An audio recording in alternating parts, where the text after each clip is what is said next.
बघा आपण या ठिकाणी आता गणिताच्या विषयात आकृतीबंध पाहतो. काय पाहतो? आकृतीबंध, ज्याला आपण पॅटर्न म्हणतो. जसे वेगवेगळ्या साड्यांवर पॅटर्न पाहिले तुम्ही, आईच्या साडीवर, वेगवेगळ्या कपड्यावर, दुपट्ट्यावर पॅटर्न असतात वेगवेगळे, आहे का नाही? तशाच प्रकारे हा आकृतीबंध आहे, परंतु गणिताच्या मध्ये कसा वापरला जातो ते आपण या ठिकाणी पाहतो.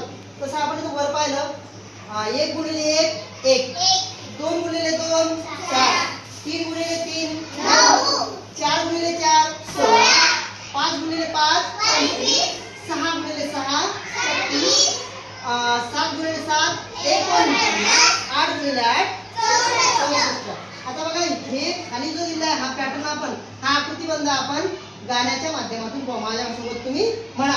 मी प्रश्नात म्हणेल, तुम्ही उत्तरात गाणं म्हणायचं, आहे की नाही? तुम्ही तुमचं उत्तर असेल माझा प्रश्न. हा, पहिला डब्बा कितीचा?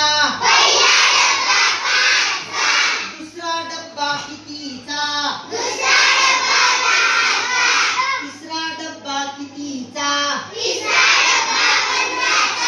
चौथा डब्बा कितीचा? पाचवा डब्बा कितीचा? सहावा डब्बा कितीचा? सातवा डब्बा कितीचा? आठवा डब्बा कितीचा? नववा डब्बा कितीचा?